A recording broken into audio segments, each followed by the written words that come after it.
ማሕበራዊ ሚድያ ዝተፈላለዩ ናይ ማሕበራዊ ሚድያ ነጠፍቲ ኣብ ሸራሮ ዳግማይ ናይ ድሮን ድብደባ ኣካይዱ ኣብይ ኣሕመድ ዝብል ብዙሓት ሰባት ይልጥፉ ርኢና ኣለና ርኢኹም ኣለኹም ብዙሓት ሰባት እውን ብኢሜይል ብስልኪ ብዋትስኣፕ ብቴሌግራም እንዳፅሓፍኩምልና ውዒልኩም ሓዲርኩም ዳርጋ ሕጂ ቅድሚ ምእታወይ እውን ብዙሓት ሰባት ተጨኒቕኩም ኳንታ ከመይ ዝበለ እዩ ገለገሊኦምስ እንዳበኸዩ ሓደ እቲ ቃልሲ ናይ ብረታዊ ቃልሲ ጥራሕ ኣይኮነን ኣብ ማሕበራዊ ሚድያ ብፍላይ ማሕበራዊ ሚድያ ዘምፆ ዕብዳን ብደንቢ ኣስተውዒልኩም ክትከድዎ እዩ ዝግባእ ካብ ኩሉ ንላዕሊ እቶም መደናገርቲ ስርሖም ህዝቢ ተስፋ ቆሪፁ ቃልሱ ንኸበላሹ ቃልሲ ህዝቢ ንኸጣምሙ ዝገብርዎ ዘለዉ ስለዝኾነ ደደቢት ተኸታተሉ ኩሉ ግዜ ንደደቢት ኢልኩም ኣይኮነን ታፅፍፍቲ ፅሪቲ ሓበሬታ ክትረኽቡ እንተኾንኩም ደደቢት ተኸታተሉ ኢልና ኩሉ ግዜ ንዛረብ ኢና ፈቲና ኣይኮንና ንኣና ቃልሲ ሓበሬታ ምቕባል ጥራሕ እንተይኮነ ህዝብና ምሕላው ሞራል ምስናቕ ሓሶት ናይ ሓሶት ፕሮፓጋንዳ ክንዛሕ ከሎ እውን እቲ ሓቂ ኢንፎርሜሽን ኣብፂሕኻ ተረጋጊዑ ቃልሱ ክገብር ምግባር ስለዝኾነ እዚኣ ግበሩ ይኽብል እሞ ኣብ ሸራሮ ካልኣይ ደብዳበ ተኻየደ ሓሶት እዩ ብርግፅ ኣብ ብዙሕ ማሕበራዊ ሚድያ ሪኢኹም ኢኹም ከፅናዕን ዒለ ዝዛረቦ ከይመስለኩም መግለፂ ናይ ምምሕዳር ከተማ ሸራሮ ኣብ ፌስቡክ ፔጅ ናይ ደደቢት ኣሎ ደደቢት ኣብ ፌስቡክ ክትረኽቡና ኢኹም ኣብ ቴሌግራም ክትረኽቡና ኢኹም ኣብ ዩቱብ ክትረኽቡና ኢኹም ኣብ ቴሌቭዥን ክትረኽቡና ኢኹም ቀጥታ ደው ኢልኩም እውን ዝመለስናልኩም መሊስና ኢና ግን ብዙሕ ሰብ ተጨኒቑ ከም ዝኸውን ኣይጠራጠርን ሓሶት እዩ የለን ትኽክል እዩ ከምቱ ዝረኣኹሞ ኣብ ማሕበራዊ ሚድያ በዓል እዚኦም ፅሒፎም እዮም ኣብ ሸራሮ ካልኣይ ደብዳብ ናይ ድሮን ተኻይዲ እዩ ዝብል ትማሊ ማለት እዩ ከምዚ ኢሎም እዮም ፅሒፎም እኒኦም ዳግማይ መጥቃዕቲ ድሮን በፂሑ ዝብል እዚኣቶም እቶም ትግርኛ ምዝራብ ዝኽእሉ ናይ ኣብይ ኣሕመድ ተጋሩ እንዲኦም ከምኡ ዝገብሩ ዘለው ናይ ኣብይ ኣሕመድ ተጋሩ እዮም ህዝቢ ዘደናግሩ ዘለው ትዕላምኦም እንተዘይፈሊጥና እዩ ንሕና ተጋሩ ገና ከበሳውስ እዮም እንታይ ድቲ ዕላማ ህዝቢ ኣደናጊርካ ካብ መኸትኡ ወፃእ ጌርካ ብሞራል ክስበር ጌርካ ሕልንኡ ሳይኮሎጂክሊ ክበላሾ ሳይኮሎጂክሊ ክጉዳእ ጌርካ እዚ እኮ ሓደ ዓውዲ ናይ ኩናት እኮ እዩ ህዝብና ክርድኦ ክእል ኣለዎ ዳትስ ዋይ ፅፍፍ ዝበለ ሓበሬታ ዝሕልፍ ሚድያ ዘድልየካ ንኩሉ ዓምጠርጠርጠርጠር ይትበልዎ ሶሻል ሚድያ ፖይዝን እዩ ኮይኑ ሎሚ ኣነ ኣብ ዝኾነ ፔጅ ቃለ ምሕተት ገይረሙለይ ዝኾነ ፔጅ ናይ ዝዓዲ ማለት እዩ ቃለ ምሕተት ገይረሙለይስ ድሓር ሸር ከይገብሮ ፍትናህና ትሕመቕናቱ ውርደትና ከይርእይዎ ገዲፈ ሸር ኣይገበርክዎን ኣነ ዝገርም ብፅሑፍ ማለት እዩ ጋዜጣ ኣብ ዝዓዲ ሸር ኣይገበርክዎን ብጣዕሚ ፖይዝነስ እዩ ናህና ኣካይዳ ናይ ትግራይ ኣካይዳ እና እዚኡ ናይ ትግራይ ጥራሕ ኣይኮነን ብርግፅ ኣብቲ ከባቢና ዘሎ እዩ ስለዚ ብምስትውዓል ረኣይዎ እዚዩ ክብለኩም እየ ዝደሊ ኩሉ ግዜ ከም እንብሎ ደደቢት ሚድያ እንተተኸታተልኩም ከዓት ሓቂ ክትረኽብዎ ኢኹም ሸራሮ እቲ ምምሕዳር ዘውፀዩ ባይዘወይ ነዞም ከምዚኦም ዝበሉ ስክሪንሻት ገይሮም እንተይተረፈ ብጣዕሚ ዝገርሙ እንዲኦም ኩሉ ግዜ ሸራሮ ዘድንቆም ናይ ኩሉ ኣብነት ዝገብሮም ተሎት ኮሚኒኬሽን ቢሮ ማለት እዩ ሚድያ ማለት እንታይ ማለት እዩ ዝፈልጥ እዩ ኮሚኒኬሽን ቢሮ ናይ ሸራሮ ምምሕዳር ናይ ሸራሮ ኣብ ሚድያ ማሕበራዊ ሚድያ እውን ሞኒተር ይገብሩ ሜይንስትሪም ሚድያ እውን ሞኒተር ይገብሩ ስለ ሸራሮ እንተሓሊፉ ስለ ትግራይ እንተሓሊፉ እታ ትምልከቶም ይፅሕፉ ዝገርሙ እዮም ብሓቂ ንእለት ስክሪንሻት ገይሮም ፅሑፍ ፅሒፎም ኣብ ፔጅና ኣለኩም ሓሶት እዩ እስካዕ 6 ሰዓት ናይ ለይቲ ኢሎም 6 ሰዓት ናይ ለይቲ ሰደዱልና ለይትን ቀትርን ዝሰርሑ እዮም ኩሉ ግዜ ብጣዕሚ ዝገርሙ እዮም ለዝንዓቶም ምስጋና ይብፅሓዮም ኣብ ሸራሮ ዝተገበረ ካልኣይ መጥቃዕቲ ድሮን የለን ሓሳዊ መኺኑ ይተርፍ ባኺኑ ይተርፍ እምበር ህዝቢ ከምዚ ገይሩ ኣደናጊሩ ዘምፆ ነገር ከምዚ የለ ደደቢት ክሳዕ ዝሃለወት እቲ ሓቃዊ መረዳእታ ናይ ግድን ክትረኽብዎ ከም ትኽእሉ ተኣማሚንኩም ክትከዱ ክትክእሉ ኣለኩም ሓሶት እዩ የለን እታ ናይ መጀመርያ እውን ሓሶታት እዚኦም እዮም እቲ ሓቂ ግን እዚ ዝብል ምምሕዳር ከተማ ሸራሮ ዝለኣኸልና ኣሎ መግለፂ እውን ኣውፅኦም እዮም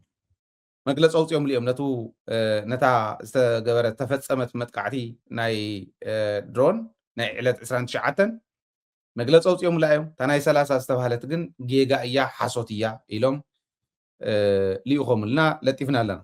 እቲ መግለፂ ናይ ምምሕዳር ሸራሮ ስርዓት ብልፅግና ካብ ከተማ ሸራሮ ጣብያ አልጋይነሽ ፍሉይ ቦታ ጨቃማጢ ዝበሃል ብደንቢ ፕሮናንስ ተዘይገረ ይቅርታ ይሓትት ናልባሽ ገምሃሎ ይበሃል ስለ ዝነበረ ገምሃሎ ይኮነን ዝብል እውን ቃል ብቃል ብፅሑፍ ሰደዱለ እዩ ኣብ ጥቃ ከተማ ሸራሮ ተሓራስ መሬት እቲ ከባቢ ጣብያ አልጋይነሽ ፍሉይ ቦታ ጫቃማጢ ዝበሃል መጥቃዕቲ ድሮን ኣብ ልዕሊ ሰራዊት ትግራይ ኣብ ዕለታዊ ምንቅስቃሱ ዝነበረ ሰራዊት ትግራይ ብዕለት 29/09/2018 ኣካይዱ እዩ ህዝቢ ከተማ ሸራሮ ወረዳ ታሕታይ ዲያቦን ተመዛበልቲ ዞባ ምዕራብን ተመልከት ህዝቢ ናይቲ ከተማ ህዝቢ ናይ ታሕታይ ዲያቦ ህዝቢ ተመዛበልቲ እውን እንተይተረፈ ከመይ ከም ተረባረቡ ከመይ ከም ዝገልፅዎ ራእዩ ስለዚ ህዝቢ ከተማ ሸራሮ ወረዳ ታሕታይ ዲያቦን ተመዛበልቲ ዞባ ምዕራብን ንዝገበርዎ ጽንዓት ዝተመልኦ ጅግንነትን ርብርብን ዝያዳ ስረ ዝዕጥቕ ዝያዳ ሓረን ዘስንቕ ምንቅስቃሶም ኩሉ ብሽም ምምሕዳር ከተማ ሸራሮ ዘለና ክብርን ናዕዳን ክነቅርብ ንፈቱ ይብሉ እዚ ነቲ ህዝቢ ዘመስገንዎ እዩ ትማል እውን ኢልና ኢና ከተማ ሸራሮ እንታይ ምዃኑ ክነግረኩም የተወሰነ ወሲኽና ኣለኹ ከዲና እሕና እውን ህዝብና ዳግማይ ጽንዓትካ ጀግንነትካን ሰራሐ ቅያ ምዃንካን ዘረጋገጽካሉ መኸተና ክሕይል ዝኽእል ዓወትና ከፋጥን ዝኽእል ተጋዳላይና ዳግማይ ዘጽንዕን ዘጠናኽርን ድርብ ስረ ዝዕጥቕን ክጸንዕ ዝገብርን ስራሕቲ ጌርካ ኢኻ ይብልዎ እዚ ክቕፅል ክሕይል ትሕዚ ዝገለጽክዎ ክቕፅልን ክሕይልን ፃውዒትና ንቕርብ ኢሉ ምምሕዳር ኣቕሪቡሎ ፀረ መኸተና ንዝኾኑ ተላእኽቲ ናይ ጸላእቲ ማለት እዩ ፀረ መኸተና ዝኾኑ ናይ ጸላእቲ ተላእኽቲ እውን ኣሕይልካ ክትቃለሶም ኣብቲ ዘጋጠመ ኩነታት እውን ዝከኣለካ ከም ዝገበርካን ነዚ ከዓ ንዓዳ ከም ዘለናን ኢሎም ይቕምጡ እሞ ብተወሳኺ ካብቱ ንህዝቢ ፍልይ ኣቢሎም ከዓ ሰሙያ ጥዕና ፀጥታ ኣካላት ናይ ከተማ ሸራሮ ናይ ታሕታይ ዲያቦ ወረዳ ታሕታይ ዲያቦን መንእሰይና ደቂ ኣንስትዮና ነጋዶና ካልኦትን ነዚኦም ከም ምምሕዳር ዘለና ክብርን ናዕዳን ልዑል ምዃኑ ክንገልፀልኩም ንፈቱ ኢሎም ገሊፆምሎም ኣለዉ እዚዩ ምምሕዳር ከተማ ሸራሮ ነቲ ዝነበረ ኩነታት ክገልፆ ከሎ እንታይ ይመስል ነይሩ እቲ ህዝቢ ከመይ ተረባሪቡ ዝብል ክገልጽ ከሎ እዩ ከተማ ሸራሮ ከይዱ ዝኾነ ናይ ውድብ ይኹን ናይ መንግስቲ ኣኼባ ተኣኪቡ ዝፈልጥ እቲ ህዝቢ ጽንዓቱ ዝገርም እዩ ብርግፅ መላእ ህዝቢ ትግራይ ጽኑዕ ህዝቢ እዩ ዘለና ጸኒዑ ዘጽንዕ ህዝቢ እዩ ዘለና ጠንኪሩ ዘጥንክር ድርብ ስረ ዝዕጥቕ ህዝቢ እዩ ዘለና ከተማ ሸራሮ ኣብቲ ሕሉፍ ዕጥቃዊ ቃልሲ እውን ሕልፊ ተደብደበት ሕልፊ ከዓ ተቃለሰት እንተሃልያ ሸራሮ ክንብላ ንኽእል ኢና እቲ ህዝቢ ከም ዘለዎ ህዝቢ ትግራይ ተቃሊሱሉ እቲ ዓዲ ግን ተኸባቢ ግን ባይቶ ተመስረተላ እያ ውዳበታት ናይ ሕወሓት ተመስረታላ እያ በብሽዑ ምስ ኢዱ እንተይተረፈ ተዋግኡላ እያ ኩሉ ኩርናዕ ትግራይ ጅግናኢት ህዝቢ እታ መሬት ግን ክንደይ ግዜ መስዋዕቲ ከም ዝኸፈለት ሕሰብዎ ከመይ ዝበሉ ተኣምረኛ ዝኾኑ ናይ ውዳበታትና ተወዲብና ጸላእቲ እንስዕር ምዃንና ውዳበ ሓይሊ ምዃኑ ትምህርቲ ዘስነቐት መሬት እያ ውዳበ ሓይሊ ምዃኑ ተወዲብካ እውን ፍትሒ ምርካብ ዝከኣል ምዃኑ ዘረጋገፀት መሬት እያ ትገርም ዓዲ ኣሸራሩ ኣብ ልዕሊ እዚኡ ኣነ ዝንእዶም እንታይ ይመስለኩም ካልኦት እውን ትምህርቲ ክትወስድሉ ሸራሮ ማለት ምድረ በዳ ናብ ምድረ ገነት ዝቐየሩ እዮም ረኣይዋ ኢኹም ሓደራኹም ከይድኩም ጎብኒዋ ሸራሮ ትምምሕዳር ብጣዕሚ ንፉዕ ዝኾነ ምምሕዳር ኣመሓዳር ነይርዋ ከንቲባ ነይርዋ ሕዚ እውን ከዓ ካሊእ ንፉዕ ቀይሮምላ ኣለዉ ዝገርም እዩ ናይቲ ህዝቢ ፅንዓት እዩ ባይዘወይ ናይቲ ህዝቢ ፅንዓት እዩ ከምኡ ዝገብር ግለሰባት ከምኡ ገይሮም ቀይሮም ማለት ኣይኮነን እቲ ህዝቢ ግን ፅኑዕ ህዝቢ ጠንካራ ህዝቢ ናይ ብሓቂ ከምቲ መላእ ህዝቢ ትግራይ ግን ብፍሉይ ከዓ ተጠቃዕ ስለ ዝኾነ ከም ሓፂን ኣብ ሓዊ ብሓዊ ሓሊፉ እዩ ዝበልሕ ባይዘወይ ስለዚ ከምኡ እዩ እቲ ህዝቢ ናይቲ ኮሚኒኬሽን እውን ረኣዩ ሰለስተ ዜና ለጢፍና ኣለና ናይ ሸራሮ ኣብ ደደቢት እኳ ሰለስተ ዜና ሓደ እዚ ሕዚ ገለፅክዎ ኣይነበረን እቱ ደብዳብ ኣይተገበረን ዝብል ካልኣይ እቲ መግለፂ ናይቲ ናይ 29 ዝነበረ ከዓ ዘቕረብክዎ ሳልሳይ ዝልጥፍዋ ዝኾነት መኪና ኣላ እዛ መኪና እታ ድሮን ተወቅዐት ብድሮን ተወቅዐት መኪናስ እዚኣ እያ ኢሎም እዮም ዝልጥፉ ሓሶት እዩ ከዓ ይብል ከተማ ሸራሮ ኮሚኒኬሽን ቢሮ ናይ ትግራይ ኣይገበርዎን ናይ ትግራይ ኮሚኒኬሽን ቢሮ ክገብሮ እየ ዝፅበዮ ኣነ ናይ ሸራሮ ኮሚኒኬሽን ቢሮ ግን እዚዩ ሓሶት እዩ ክልተ ሪዝን ኣቕሪቦም ቁፅሪ ሓደ እዚ ሕዚ ትርእይዎ ዘለኹም ብብርሃን ዝተለዓለ መኪና እዩ እቲ ጉዳይ ዝተፈፀመ ብዕለት 29 ፍርቂ ለይቲ እዩ ስለዚ ብቐትሪ ከምዚ እንዳነደደ ተለዓለ መኪና ኣብ ሸራሮ የለን ካልኣይ ሪዝን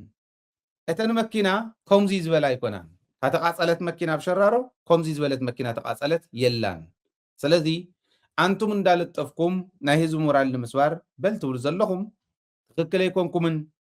ኣይኮንኩምን ጥራሕ ኣይኮነን ፀረ ህዝብነትኩም ኢኹም ተረጋግፁ ዘለኹም ጠጠው ኣበሉ ዝብል በዚ መልክዕ መልእክቲ ሰዲዶምልና ፅሒፍና ኣብና ፌስቡክ ፔጅና ለጢፍና የለን ረኣይዎ ሰለስተ ዜና ኣሎ ናይ ሸራሮ ሎማዓንቲ ንግሆ ብናሃና ብናይ ኣውስትራልያ ምሸት ትማል ምሸት ይክበሃል ፍርቂ ለይቲ ዳርጋ ብናይ ትግራይና ዘለጠፍናዮ ኣንብብዎ ስለዚ ዳግማይ ደብዳበ ሸራሮ ይተኻየደን ብዕለት 30 ተኻይዱ ዝበሃል ዘሎ ፍጹም ሓሶት ምዃኑ እስካዕ ፍርቂ ለይቲ ተፀቢዮም ትዝነበረ ናይ ማሕበራዊ ሚድያ ሞኒተር ገይሮም ምስቶም ዝሓሰቡ ናይ ሓሰውቲ ሊስትን ከምቲ ዘረኣኹም ናይቱ ጉዳይ ሓቅነቱን እዚ ይመስል ኢሎም ደብዳበ ይተኻየደን ብሸራሮ ዝብል እዩ ሚድያታት ዘይተረፈ ደው ኢሎም ለይ ነይሮም ዓንቶ የለን ሓሶት እዩ ኢለ መሊሰሎም እየ ስለዚ መላእ ህዝቢ ፍለጦ እቲ ደብዳብ ካልኣይ ኣይተፈፀመን እታ ጌጋ ናይታ መኪና ዝረኣኹማ ተቃፀለቱን ጌጋ እዩ እቲ መግለፂ ግን ንህዝቢ ሸራሮ ይውሕዶ እምበር ኣይወዝሖን ቃላት እንተዝህሉ ነይሮም ኣብ ደደቢት ናይ ቃላት ባንክ እንተዝህልወና እሞ እንዳውፃኻ ዝሽለም እንተዝኾን ንህዝቢ ሸራሮ ምተጠቐምናሎም ሕዚ ንመላእ ህዝቢ ትግራይ እውን ከምኡ ግን እቲ ሕዚ እቲ ዝተፈፀመ ኩነታት ምስ ተፈፀመ እንተሎ ተመዛበልቲ ወገናትና ከይዶም እጃሞ መወፍዮም ንሱ ጥራሕ ኣይኮነን እቲ ህዝቢ ደድሕሪኡ ሰራዊት ያው እቲ ሓደ ዓብዪ ነገሩ ክትፈልጥዎ ዘለኩም ክንዲዚ ቁፅሪ ክንዲዚ ግዛዕ ኢልና ክንዛረበ ንደልን ዋላ ሓደ ይኹን እሕና እንተተጎዲኡና እዩ መስዋዕትነት እዩ ኣብ መሬትና ዝዓለበ እውን ኩናት ከፊትሉና ኢና ንብል ኢና ኣለና ህዝቢ ግን እንታይ ገይሩ መሲልኩም እቲ ሰራዊት ኣፍተን ገና ዘይከዳ ዝነበራ መኻይን ድሓር ተሪፈን ዝነበራ ጥራሕ እየን እምበር ኦረዲ ናፍታት ባህልዋስ በፂሖም እዮም ኦረዲ ኩሎም ብጀካተን ተወቕዓ ክልተ መኪና ነዚኦም እውን ህዝቢ ወምፅኡ ናብ ሕክምና ዝኣቱ እትዩ ደርሆ ዘምፅእ ደርሆ ቋቑሖ ዘምፅእ እንቋቑሖ ጤል ዝሓርድ ጤል ተነጣሉ እውን ተለጢፈን ኣለዋ ኣብ ማሕበራዊ ሚድያ ኣብ ፌስቡክ ኣለዋ ኣጣሉ ኣባጊዑ ደርህኡ ቋቑሑኡ ስብቆ ዝሰርሓ ካሊእ ዝተርሓ ተነደታት እውን እዚ ኩሉ ገይሮም እዮም ነቱ ዝምልከቶ ኣቕሪቦም ማለት እዩ እቲ ሰራዊት ብርግፅ ቀደም እውን ነይሩ እዩ ኣብቲ ሕልፍ እውን መስዋዕትነት እንተጋጢምዎም ከበሮ ሒዞም ወቂዖም ሕልንኦም ሕዲሶም እዮም ካልኣይ መስዋዕቲ ዝኣቱ ናብ ካልኣይ ውግእ ዝኣቱ ነይሩ ኣፍታ ሙቭ ዝገበሩላ ቦታ ኣብኡ ዝሓደረ ጎይላ ክነግረኩም ኣይክእልን ሓጒሶም ኣይኮነን ናህና ሞቲቬሽናል ስፒች ወይ ናይ ኢምፓወርመንት ሜካኒዝምና ትጓይላ እዩ ፍላይ ኣብቲ ቃልሲ ሓረን ክነግረኩም ኣይክእልን እዚ ብግልፂ ብዓይኖም ዝረኣዩ እዮም መርትዑና ሃይለ እውን ዘዘራረቦም እዮም ቶም መርትዑ ማለት እዩ እቲ ህዝቢ ሓሪኑ እቲ ሰራዊት ሓሪኑ መሬትና ኣብ ሓፂር እዋን ክምለስ ከም ምዃኑ ከምኡ ገይሮም ክገልፅዎ ከለው ቶም ተጋደልቲ ከምኡ ገይሮም ገልፅዎ ከለው ከምኡ ገይሩ ክገልፅ ከሎ ህዝቢ ሸራሮ ሞራልኩም ካብ ፅፍሪ እግርኩም እስካዕ ፀጉሪ ርእስኩም ዝኾነ ነገር ክስማዓኩም እዩ ዝገብር ናይ ብሓቂ እዩ ሓቂ እዩ መስዋዕትነት ኢና ከፊልና ደቂ ህዝቢ ኢና ከፊልና ዋላቶም ሕንጣጥ ትኹን ናይ ደቂ ህዝቢ መስዋዕትነት እያ ብዝኾነ ይኹን መንገዲ ግን እቲ ተሓሲቡ ዝነበረ እንተትሰምዕዎ ነርኩም ከምታ ትማል ኣነ ዝለጠፍኳ እዞም ሰባት ታሪክ እዮም ሰሪሖም መራሕቲ ሰራዊትና ታሪክ እንተዘይሰርሑ ነይሮም ካሊእ ተሓሲቡለይ ነይሩ ፀላእ ተሓሲቡ ዝነበረ ካሊእ እዩ ማለት እዩ ግን ብምልኡ ኣብ ስርሖም መዓልኡ ምስ ኣተወ ስታፍ ፅዒኑ ክኸይድ ነይርዎ ናብታ ክንቀሳቀስዋ ዝነበሮም ቦታ ማለት እዩ ኣብዚኣ የመርኪቦም ኣብዚኣ ኣርኪባ 7-8 ግዜ ተመላሊሳ ደብዲባ እያ እዚ ኩሉ ተክሰው ትሰምዕዎ ዝነበርኩም ቁምብላታት ተዓሪዱ ዝነበረ ቁምብላ እዩ ነቲ ሰራዊት ግን ተዘርክብሉ ነይሮም 3-4 ድሮን ሰዲዶም ካሊእ ክገብሩ መመከሩ ነይሮም ግን ታሪክ ስለ ዝሰርሑ ቶም መራሕቲ እዚ እውን ምትራፊክ ካል ነይሩ እዚ እውን ፅቡቅ እዩ ማለት ኣይኮነን ምትራፊክ ካል ነይሩ እዩ ግን ከፍ ዝበለ ሰማይ ቀረብኡ ከይኸውን ንሕና ኣብዚ ኮይንና ኖ ንምንታይ ዘይትረፍዎ ክንብል ኣይንኽእልን ሕጂ እውን ግን ኢግናይት ምግባር ነገራት ኩሎም ከይዓርፉ ከይዝዕቡ ስቕታ ከይህሉ ድቃስ ከይህሉ ፅቡቅ ኢኹም ሰሪሕኩም ዝብል ጭብጨባ ጥራሕ ከይኾን በዚ ወገን ክነቕርቦ ኣለና ኦኬ ፀረ ድሮን ክበዝሕ ነይርዎ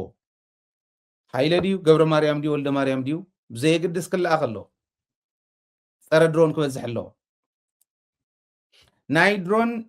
ደብዳብ ክፍፀም ከሎ ከምታ ትማል ሓጎስ ዝብላ ዝነበረ ክንዳእ ትኸውን ተነኣሰ ንኢሳ እንተተባሂላ ክንዳእ ትኾን ነገር ክትፍፀም ክትክእል ኣለዋ መዓዘ ንሶም ይፈልጥዎ ከም ዝኸውን ኣይጠራጠርን ከም ዝፍፀም ኣይጠራጠርን ግን መዓዝ ዝብል ንዕኦም ዝምልከት እዩ ሓሊኻ እዩ ኩናት ስለ ዝኾነ ሕጂ ግን ዕላው ዝኾነ ኩናት ጀሚሩሎ ዝወዲ ዕላው ኩናት ተጀሚሩሎ ኢልና ኣብ ልዕሊ ትግራይ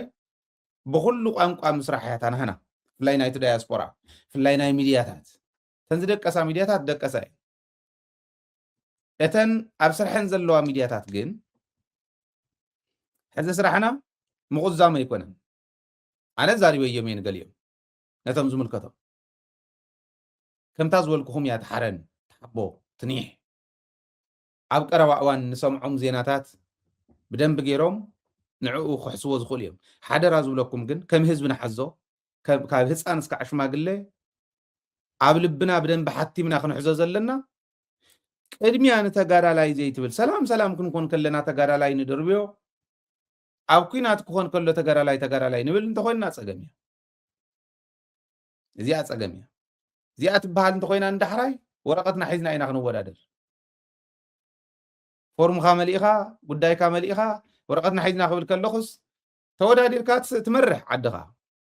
ድሕር ከምኡ ክመርሑ ዘይኽእሉ ኮይኖም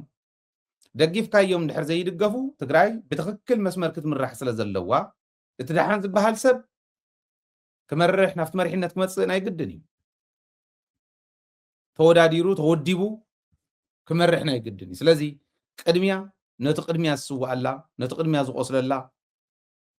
ዘይትርኢ ትግራይ ኣይትዘልቕን ንሕዚኣ ሓደ ስድሪ ክትወስደካ ዝኽእል ሓደ ተስፋ ዘለዎ እዚ ብደንቢ ሪኮንሲደር ክንገብሮ ኢና ዝብል ብጭቡጥ መሊሶምልና እዮም ዝሓተትናዮም ዝምልከቶም ኣካላት ክንሪኦ ኣለና ትኽክል ኢኹም ኢሎም ኣለዉ ትኽክል ኢኹም ምባል ዘይስልችዎም ምትግባር ግን ፈዛዛ እንተኮይኖም ፅባሕ ንጎ እቲ ህዝቢ እንድዩ በዓል ስልጣን ህዝብና ሒዝና ደሓን ዝኾኑ ቅድሚ ተምፂና ትምራሕ ትዓዲ ኣይትጠራጠሩ ክንገብሮ ኢና ሕዚ እኮ ጨኒቁና እኒህ ናበየናይ ንመቐል ገናት ሚድያ እውን ዘይደልደለ ምዃኑ ናበየናይ ንመቐል ይጨኒቁና እምበር እዚኦም ብደንቢ ጌርካ ሰሪሕኻ ዘይቕየርከ ይመስለኩም ይቕየር እዩ ክንቅይሮ ኢና ስለዚ ቅድሚያ ንተጋዳላይ ትህብ ምግባር እዩ እና ቆሲሎም እንዳሃለው እቶም ቆሲሎም ኣብ ሕክምና ዝኒሄው ኣብኣቶም ዘሎ ሓረን ጥራሕ እኹል እዩ ኣብኦም ዝኒሄ ሓረን ጥራሕ እኹል እዩ ስለዚ በዚ ደረጃ ንረኣዩ እየ ክብለኩም እንተቱ ሓደ ኮር ከምዚ ኮይኑ ኮር ሙሉእ ተደምሲሱ ገለ ዝብል ግን ሲያምርህ ይቀራል ንበሎ ሲያምርህ ይቀራል ኣብ ስርሑ ክርከብ ከሎ ፅባሕ ንጎ ናይ ተግባር ስራሕቲ ክስርሑ ከለው ሽዑ ትእውዮ ኣውያት መሊሰ ከጋውሓልካ እየ በዚ ብደደቢት ፀገም የብልካን